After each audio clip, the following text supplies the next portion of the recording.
भारत के खिलाफ एक नई किस्म की साजिश रची गई, एक नया वर्ड कॉइन किया गया, इसे सोशल मीडिया पर वायरल कर दिया गया और अलग अलग तरीके से ट्वीट किए गए। सैकड़ों मैसेज इसी तरह वायरल हो गए। पिछले 3 दिनों से जो खबरें सोशल मीडिया पर इस्लामोफोबिया के नाम से वायरल की गई, जो ट्वीट्स अलग अलग तरीके से लिखे गए, आज हम इन सबको डिकोड करेंगे और आपको ये बताएंगे कि ये पूरा प्लान कहां तैयार हुआ, कैसे तैयार हुआ और इस साजिश के पीछे दिमाग किसका था।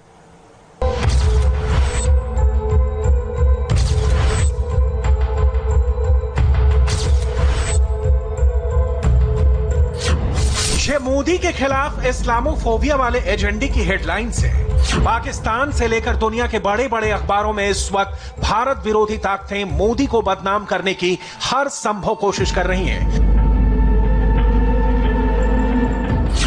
पाकिस्तानी अखबार डेली टाइम्स ने लिखा, भारत ने अरब देशों को नाराज कर दिया। जियो न्यूज की हेडलाइंस थी, भारत में तेजी से बढ़ते इस्लामोफोबिया को रोकने की जरूरत। डॉन अखबार ने लिखा कि कोरोना वायरस को मुसलमानों और पाकिस्तान से जोड़ने में भारत बुरी तरह नाकाम रहा। सिंगापुर के अखबार द स्ट्रेट्स टाइम्स ने छापा, भारत में कोरोना के साथ साथ इस्लामोफोबिया भी फैल रहा है। यूरेशियन टाइम्स में छपा कि क्या ओमान की राजकुमारी ने इस्लामोफोबिया के मुद्दे पर नरेंद्र मोदी को धमकी दी है। आज आप ये जानकर चौंक जाएंगे कि इन सारी हेडलाइंस में कैरेक्टर भले ही अलग अलग हों, लेकिन इन हेडलाइंस की स्क्रिप्ट जिस जगह से लिखी जा रही है वो जगह एक ही है। हम उस जगह की भी बात करेंगे।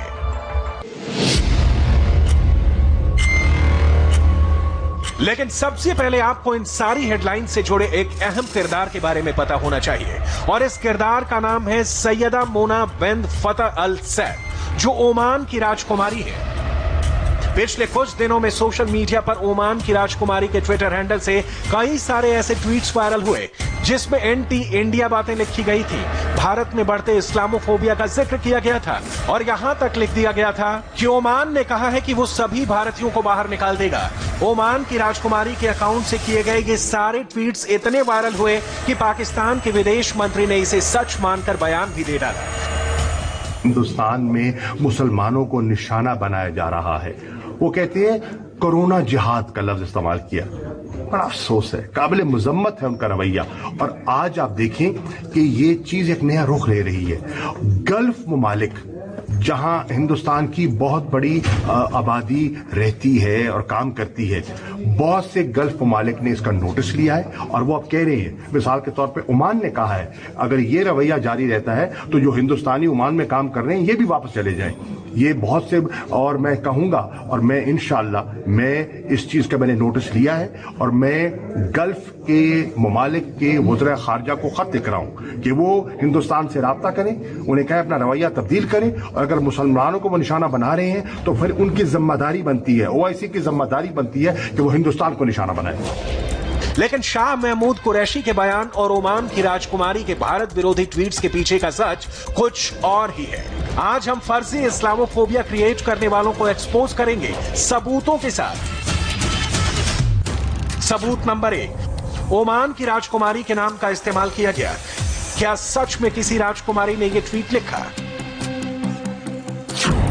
सबूत नंबर 2, ओमान की राजकुमारी को हथियार बनाकर मोदी को बदनाम करने की साजिश रची गई।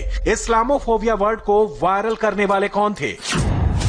और सबूत नंबर 3, क्या इस साजिश की पूरी पटकथा पाकिस्तान में लिखी गई थी? इस पूरे घटनाक्रम को समझने के लिए आपको एक एक करके वो सारे वायरल ट्वीट्स देखने होंगे।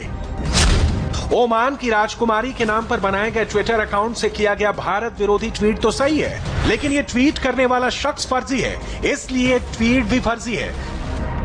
ध्यान से इस ट्विटर हैंडल को देखने पर पता चलता है कि ये ओमान की राजकुमारी के नाम पर बनाया गया एक पैरोडी अकाउंट था। अब इस ट्वीट को देखिए, नीचे आपको ओमान की राजकुमारी की तस्वीर के साथ एक ट्विटर हैंडल दिखाई देगा, लेकिन वो उनका असली हैंडल नहीं है, बल्कि उस आईडी का असली मालिक एक पाकिस्तानी है जिसकी ट्विटर आईडी थी @pak_फौज। इस अकाउंट को चलाने वाले शख्स ने अपनी आईडी का नाम ओमान की राजकुमारी के नाम पर रख लिया और भारत विरोधी ट्वीट शुरू हो गए। अगर आप भी ट्विटर पर @pak_फौज लिखकर टाइप करेंगे तो ट्विटर पर मौजूद हिस्ट्री की वजह से आपको @pak सैयदा मोना के फर्जी अकाउंट और फर्जी ट्वीट्स को लेकर पता चल जाएगा, जहां हो रहे ट्विटर कन्वर्सेशन में आपको शोएब अख्तर से लेकर फवाद चौधरी तक सारे मिल जाएंगे। ट्विटर पर कोई भी शख्स अपनी आईडी का नाम बदल सकता है, यूजर नेम बदल सकता है, डिस्क्रिप्शन बदल सकता है, लेकिन उसकी हिस्ट्री पब्लिकली मैनेज नहीं की जाती। यानी आपने जो ट्वीट्स कर दिए और अगर किसी ने उसका स्क्रीनशॉट ले लिया तो उसे ट्वीट करने वाला शख्स खुद डिलीट नहीं कर सकता। पाकिस्तानी हैंडलर ने चालाकी से अपना प्रोफाइल तो चेंज कर दिया, वो ओमान के शाही घराने वाला भी हो गया, लेकिन उसकी चोरी पकड़ी गई। अब उसके कुछ और सबूत देखिए। बाबरी मस्जिद बनाओ का संदेश वाला ट्वीट करने वाले इस ट्विटर आईडी का मालिक वही @pak_फौज था। BFI के बैनर हाथ में लिए बच्चे की तस्वीर भी इसी आईडी से पोस्ट हुई थी, लेकिन अब ये सारे ट्वीट्स डिलीट कर दिए गए हैं।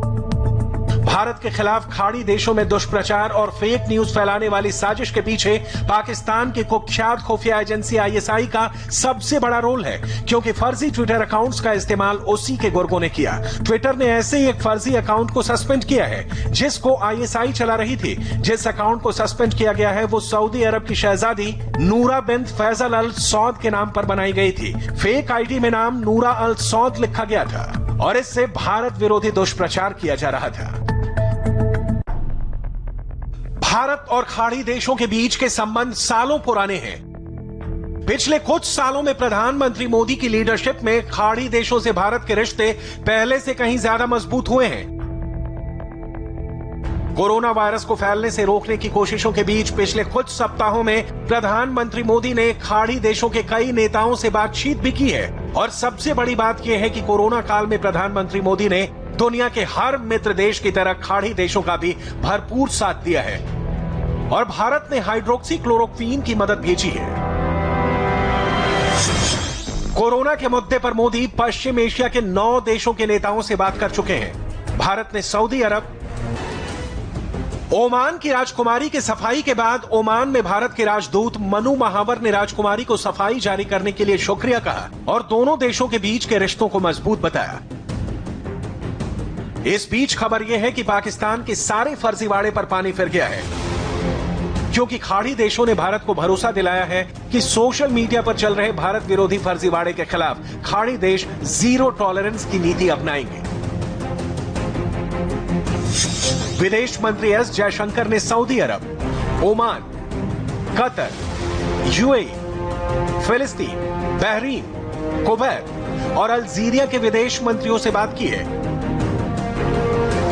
और सबने एक स्वर में भारत को यकीन दिलाया है कि खाड़ी देशों और भारत के बीच सोशल मीडिया के जरिए नफरत की दीवार खड़ी करने वालों को बिल्कुल बर्दाश्त नहीं किया जाएगा। यानी इशारा साफ है, पाकिस्तान चाहे कितने भी हथकंडे क्यों ना अपना ले, अलग अलग तरीकों से गोटी क्यों ना सेट कर ले, ट्विटर पर कुछ हैशटैग को ट्रेंड करवाने से भारत की इमेज को कोई फर्क नहीं पड़ता, क्योंकि जो भारत के दोस्त हैं वो दोस्त रहेंगे।